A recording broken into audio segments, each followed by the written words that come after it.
Lepas jangkar 2, prajurit sejati bertempur bukan karena membenci apa yang ada di depannya, tapi karena mencintai apa yang ada di belakangnya, masa depan industri travel, wisata, dan kuliner. Contactless, begitu simpulan think tank kami jauh sebelum Romo memanggil saya menghadap dan beberapa minggu sebelum pemerintah memberlakukan PSBB. Waktu itu, saya belum tahu apa kegunaan informasi ini, tapi setelah Romo meminta kami mengambil alih sementara nahkoda kapal bisnisnya, saya segera tahu.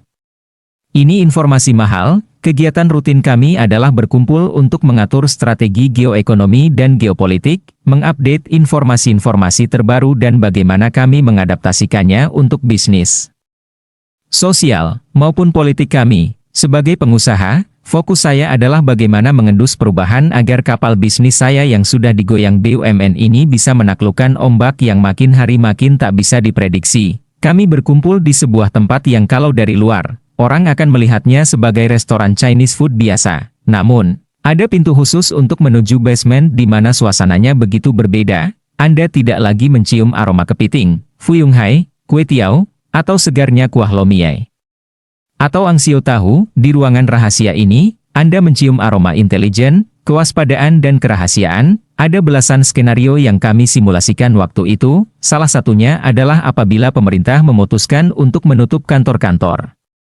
tempat ibadah, dan membatasi akses keluar masuk wilayah, bisnis travel pasti kena. Seorang kolonel menyimpulkan, kena adalah kata yang sopan. Komandan, saya menimpali, lumpuh, tewas, bahkan hancur. Saya rasa lebih tepat, tapi, tidak adakah solusinya? Seorang pebisnis tourism yang saking mendalami perannya. Kadang kami sampai lupa bahwa ia adalah aparat yang kami susupkan. Bisnis yang tadinya hanya berupa kamuflase, kini tumbuh profesional skala korporat. Wajar beliau bertanya.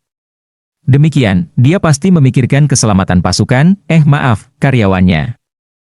Tentu, Pak. Namun, Anda harus bermain revolusioner. Kali ini anak muda lulusan NUS yang berbicara. Media memberitakannya sebagai anak muda pendiri startup yang sukses. Saya tidak membantah, memang argumen yang ia sampaikan seringkali bernas, revolusioner, ya, Pak. Bisnis model travel and tourism akan berubah jadi yang belum pernah kita bayangkan. Kata kuncinya satu, virtual reality. Istilah ini lagi, batin saya, bukannya sudah usang. Saya pikir saya bisa menerka arah gagasannya. Saya keliru. Virtual reality for travel and tourism ternyata lebih radikal penggunaannya dari yang saya bayangkan. Mari kita lihat pola 5 tahun ke belakang, si anak muda. Kita sebut saja Jeffrey, menampilkan slide ke layar. Bisa Anda lihat, Pak, pada 2014, Facebook mengakuisisi Oculus. Oculus adalah peranti VR di mana bisa membuat kita merasa pergi kemana-mana, bertemu siapa saja, meski secara fisik kita di rumah aja. Semua dari kami serius mendengarkan. Mungkin Bapak Ibu di sini berpikir apa asyiknya berkomunikasi virtual? Jangan khawatir, Bapak Ibu tidak sendirian. Akuisisi ini juga dicibir banyak orang. Sebagian pakar pun menganggap Mark salah langkah kali ini. Apa asiknya kita pergi ke Paris, tanpa melihat langsung Menara Eiffel? Apa serunya kita berselancar di Bali tapi tidak kuyup di gulung ombak? Apa enaknya ngobrol dengan saudara tapi tidak bisa bersentuhan fisik?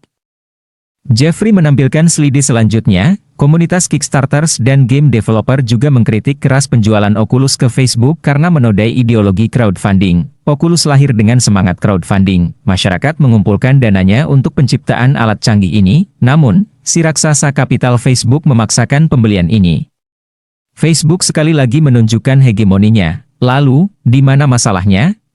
Jeffrey membetulkan letak kacamatanya. Mark adalah ahli strategi yang visioner. Setiap akuisisinya selalu diperhitungkan dengan cermat. Pembelian WhatsApp dan Instagram buktinya, dia bisa mengendus kemana perilaku pasar. Dengan menguasai 3 platform itu, Mark adalah orang paling tahu tentang perilaku manusia. Dia tahu kemana saja kita pergi. Chatting yang mungkin tak boleh dibaca pasangan, apa saja yang kita ingin beli, hingga tanpa bermaksud berlebihan, ia menyaingi tugas malaikat pencatat. Dia punya catatan data pribadi masing-masing kita, bahkan lebih lengkap daripada data di pemerintahan. Facebook sebenarnya adalah sebuah negara dengan warga 2 miliar, 2 kali lipat Cina. Terkait Oculus, dia mengeluarkan $3 juta. Mark takkan ingin investasinya sia-sia. Dengan kekuatan dia sekarang, dia tidak hanya mampu merekam perilaku manusia, Namun, dia bisa mengubahnya. Dulu, orang merasa aneh kenal kok hanya di Facebook. Sekarang kita merasa lebih kenal kawan Facebook daripada orang di samping kita. Sekarang, gadget seperti Oculus ini masih dianggap aneh, ngapain berwisata hanya secara virtual? Tapi, siapa bisa menyangka 5 tahun lagi, bila pandemi benar terjadi, bila benar orang dipersulit keluar rumah, maka virtual meeting akan menjadi common. Bisa jadi, kita pun tidak lagi meeting face-to-face seperti ini, tapi lewat aplikasi. Kami di ruangan menggumam, meeting tanpa betul-betul meet, ini konsep yang aneh. Namun, masih ada yang mengganjal. Akhirnya, saya tanyakan ke Jeff, menarik, Jeff, tapi, saya masih belum melihat kaitannya dengan industri travel. Ini pertanyaan penting karena grup usaha kami juga bermain di travel industry, logistics, hospitality dan tourism. Bagaimana nasib hotel, tempat wisata, ekspedisi, transportasi, dan maskapai penerbangan kami kalau virus ini benar-benar outbreak? Pertanyaan bagus, Bosman, yang akan saya jawab di slide berikutnya.